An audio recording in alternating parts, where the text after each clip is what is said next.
एकनाथ शिंदे यांचा रुग्णालयातला मुक्काम वाढलेला आहे. शिंदेंना आराम करण्याचा डॉक्टरांनी सल्ला दिला. शुक्रवारपासून एकनाथ शिंदे रुग्णालयात दाखल झालेले आहेत.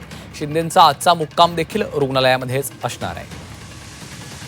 त्यांना आराम करण्याचा डॉक्टरांनी सल्ला दिलेला आहे, त्यामुळे त्यांचा रुग्णालयातला मुक्काम आता वाढलेला आहे.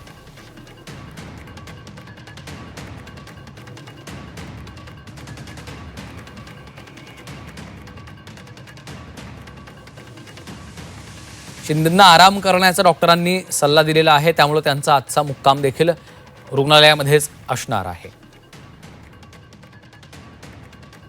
शुक्रवारपासून उपमुख्यमंत्री एकनाथ शिंदे हे रुग्णालयामध्ये आहेत. डॉक्टरांनी त्यांना आराम करण्याचा सल्ला दिलेला आहे, त्यामुळे त्यांचा आता मुक्काम वाढलेला आहे. अतिश्रमामुळे जे आजारी असल्याचं मी वाचले. अतिश्रमामुळे म्हणजे टॉलस्टॉयचा म्हातारा सुद्धा अतिश्रमामुळेच पडला. टॉलस्टॉयच्या कथेतला म्हातारा सुद्धा अतिश्रमामुळे सतत धावत राहिल्यामुळे जमिनीसाठी, आमदारांसाठी, खासदारांसाठी, बरं का, पदासाठी, पैशासाठी. आणि तो जो आहे टॉलस्टॉयचा म्हातारा, तो टांगा चालवायचा. तो तेव्हा रिक्षा नव्हती, तेव्हा टांगा होता.